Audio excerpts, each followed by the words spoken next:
How's it going, guys? It's LooseArrowBoy, and I'm going to give you a training routine to improve your aim in Overwatch. I know what you're going to say. Lucy, it's just a game. I don't need to practice to get better. I need to play more games. It is true playing more will improve your game, but it is not the most efficient way to do so. I consider myself the quote average player, but I was practicing with my friend the other day and I realized I've taken for granted my 10 years or more experience playing computer FPS. There are many individuals jumping into Overwatch fresh into FPS and are discouraged by other players simply outplaying them. My response is, how do you catch up to someone who has trained for over 10 years unknowingly? You have to train intelligently and diligently. Will you be pro after 1 hour of this training? Of course not. I'm here to give you the means of improving over time. It will take time and effort, so buckle up. I will be going over first settings and controls. If you already have done that before, jump to game setup. If you are also familiar with the Ana custom game making, jump to drills. See that which is unseen. First thing, have your mouse set to a consistent DPI. If you have software for your mouse, you can change it. If you're playing on a stock mouse, you may not have this option. Also, within your mouse software, disable pointer acceleration. This option calculates your mouse movement speed and adjusts it automatically to make it faster or slower. It's almost comparable to automatic in a car. In some cases, this helps people aim, especially with those with a small working area. But if we want to be consistent and reduce latency, we want to turn this off. You also need to turn this option off on your computer. It is the enhanced pointer precision in Windows. Your mouse movement will feel very fast or very slow now, so adjust the sensitivity on your desktop to where it is most comfortable to you. Now it is time to jump to in-game options. In-game, you want to change your crosshair and crosshair color. These are subjective and you should play around with them. I use the green crosshair, and for McCree, I use the default crosshair. The outer circle makes it easier for me to estimate headshots better than a single dot does, but that's my preference. Next, we adjust sensitivity. Most players, me included, had the sensitivity very high. The mouse offers very high precision and it is better to lower your sensitivity. If you started out very high, try to bring it down about 5 points every time you start a gaming session. Trust me, lower sensitivity is better in the long run. I had mine set to 50 when I started playing and it is now at 8. The downside is you may have to pick up and reset your mouse position. This is something you get used to. As you can see with my setup, I have a very small play area. An optimal area is large where you aim with your elbow. Due to my constricted space, I aim with my wrist. In the long run, aiming with your elbow plus your wrist is better than only wrist. Back to the drawing board. We will now make the custom game for training. Go to custom game and fill one team up with hard AI Ana. Ana cannot headshot and this makes you virtually invincible. Change the game mode to skirmish and turn off all maps. I would enable Hollywood. It has one of the best layouts for beginner training. In these settings, you want to decrease health, healing, and respawn time. Increase the damage and turn on headshots only. Okay, so just jump in and become pro. Well, not exactly. We want to train intelligently and diligently, so I'll go over some drills in-game. Like shooting fish in a barrel. I like to practice with McCree, and he has become one of my favorite characters post-training routine. You can use any headshot capable character to practice, but for hit scan, I recommend McCree. Head over to the spawn point and kill any of the AI that have wandered away from the start location. Take this time to adjust your sensitivity. Remember, higher sensitivity equals faster reaction. Lower sensitivity equals more accuracy. Depending on how good you are will affect how long and how difficult you structure your drills. This is highly subjective, so be true to yourself, and cheating will only hurt your progress. Drill 1 is stationary practice. I would do this for about 10 minutes as a warm-up. Lucy, only nubs stand still and shoot. While I agree being stationary is a fast way to die, you need to evaluate yourself with the basics. How do athletes train for their specific sport? They spend hours on the basics and then devote time to live play.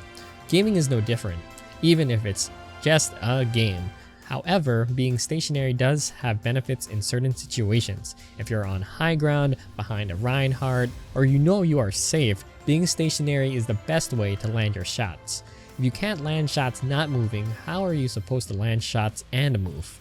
Basics first, guys. For the beginners that are having a hard time getting a single headshot, practice by only tracking the head with your crosshair. At first you might cramp up or get stiff, but when you get better, you'll feel looser and it'll become second nature. Next, while you track your target, shoot for the head only when the target is stopped.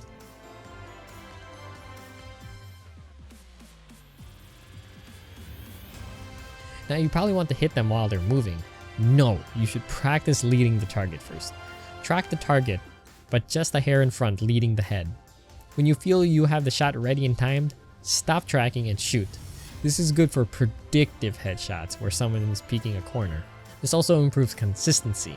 Remember, we're not training for lucky headshots, we're training for consistent aim. Now try hitting the target while it moves, the best part. The only difference is continue tracking throughout the process, even if you miss. The best advice I can give is always track the target. I have a bad habit of shooting and confirming the hit rather than concentrating on future shots. The extra half a second between your shots can make all the difference. Okay, you're perfect at all those things, so what else can I do stationary? If anything, concentration can always be improved. Try killing the Anas in ascending or descending order. This forces you to follow only one target and reduce the lucky or easy headshots. It's always tempting to switch to a target that is easier to hit, but you won't always have that luxury in a real game. Challenge yourself and get better. Oh, you got some neat skills. Whee! Drill 2 is strafing. Excellent, we're finally moving, but not quite. Randomly moving and shooting will greatly reduce your accuracy, so we have to train movement intelligently too. First, start strafing in only one direction. The consistent movement will allow you to aim your shots. You can further specialize this movement into parallel and cross movement in relation to target movement. In parallel strafing, you and your target move in the same direction. This is easy. Align your shot and the movement speed will maintain the shot alignment.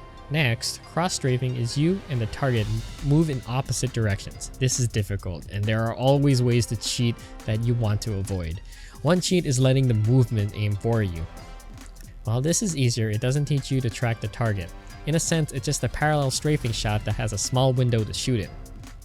You want to track the target throughout the entire movement, and this is very hard. It'll force you to track at almost double the speed. Good, now your aiming is better, but you're as easy to hit as an AI. The next step is to juke and shoot.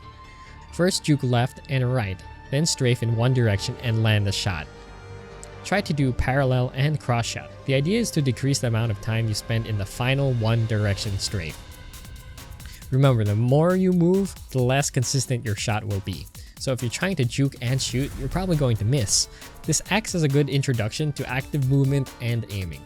The last variation of this drill is the zigzag track. Honestly, this is too difficult for me and I usually avoid doing it. It's best to start with a stationary object. Zigzag track is when you keep your crosshair on the target while you juke. Doesn't sound too hard, right? It is so hard.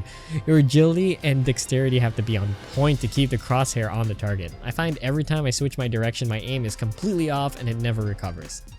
If that's easy for you, do it on a moving target and land that shot. Remember not to execute an over-glorified parallel shot. We already know you can do that. Try to track it while you juke. Your death makes me stronger. Drill 3 is live play. Within training, combine and mix up the movements you've learned. Do a cross, a parallel juke, and stationary shoot a moving target. This is where it all comes together. The basics you've been practicing will become second nature and embedded in muscle memory. Try to always set a goal for your training time. Increase your percent accuracy, eliminations within 30 minutes, and chaining kills. If you're using McCree, a team kill with reduced spawn time is a clear indicator you have mastered the drill. I personally can only achieve that in the stationary. When you're done with this, head over to a real game with real players. This entire training routine should only be about 30 minutes to 1 hour of your playtime, each drill being about 10 minutes. There is only so much you can concentrate on and improve on in one sitting. Your brain and nervous system takes time to develop the neuronal connections that will improve your play. Do this 30 minutes every day and in 1 week you'll have 3.5 hours of pure headshot practice. Your training today sets up a better you for tomorrow.